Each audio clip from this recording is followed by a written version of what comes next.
And Pag-isip mo. Tinuloy mo.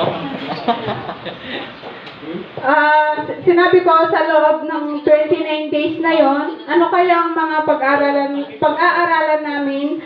That's enough ba yung days na yon para sa lessons na pag-aralan namin? Yun yung mga sumasagi sa isip ko nun. Then, yun nga, pinag-isipan kong mabuti kung tutuloy ba ako or hindi. Then, since gusto ko din ng bagong experience, tsaka knowledge, sige, grab the opportunity. Total, 29 days lang naman siya. Then, since I want to challenge myself, at para maka-adapt ng bagong kaalaman regarding agriculture na makakatulong for me in the future and magkaroon ng experience. So, my impression regarding in our organic agriculture